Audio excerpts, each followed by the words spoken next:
তুমি যে এই সর্বনিম্ন নাম্বারটা পেয়েছো এটাতে তোমার বাবা মা কতটা খুশি? হ্যাঁ, তো বাবা এতটা খুশি, বাবা-মা মানে এতটা খুশি আমি বলে বোঝাতে পারব না। আমার মা হচ্ছে আমাকে হাতা, খুন্তি, ঝাড়ু এগুলো নিয়ে মারতে আসছে।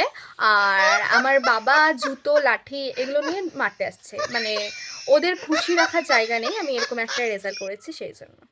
আচ্ছা, তুমি যে পরীক্ষায় এই 000 পেয়েছো, তো এটার জন্য তুমি কতক্ষণ পড়তে? সত্যি বলতে বাধা ধরার কোনো টাইম ছিল না। মানে আমি আশা করিনি যে আমি ট্রিপল জিরো পাবো। আমার আশা ছিল আমি যে একটা জিরো পাবো। তো সেইভাবেই আমি পড়াশোনাটা করেছিলাম, কিন্তু ট্রিপল জিরো এটা আশা ছিল না, যদিও পেয়ে গেছি। এটাতে আমি খুব খুশি যে আমি ট্রিপল জিরো পেয়েছি। আমার একটাই আশা ছিল। তো বাধা ধরা টাইম কোনো ছিল না। যখন ইচ্ছে হতো তখন ফোন নিয়ে বসে পড়তাম। বই নিয়ে বসতাম না, ফোন নিয়ে বসে পড়তাম।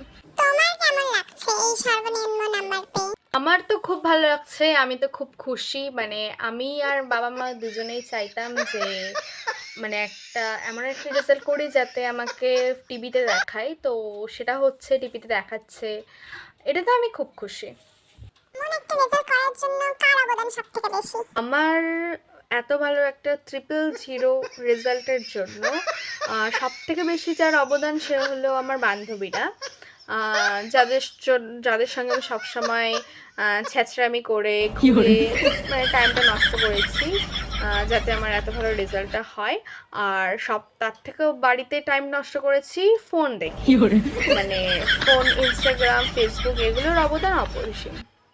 এরপর ফিউচারে কি করার ইচ্ছা? আমার ফিউচারে সেরকম কিছু করার নেই। মানে আমি সেভাবে কিছু প্ল্যান করিনি যে এটা করব বা ওটা করব ফিউচারে। আম ইচ্ছা একটা আছে ফিউচারে করার। যেহেতু এত ভালো রেজাল্ট করেছি, কিছু তো একটা করতে হবে। ট্রিপল জিরো পেয়েছি, যেই জায়গায় এক্সপেক্ট ছিল একটা জিরো। তো সেই জায়গায় আমাকে তো কিছু করতে হবে। তো আমি ভেবেছি আমি বিয়ে করব।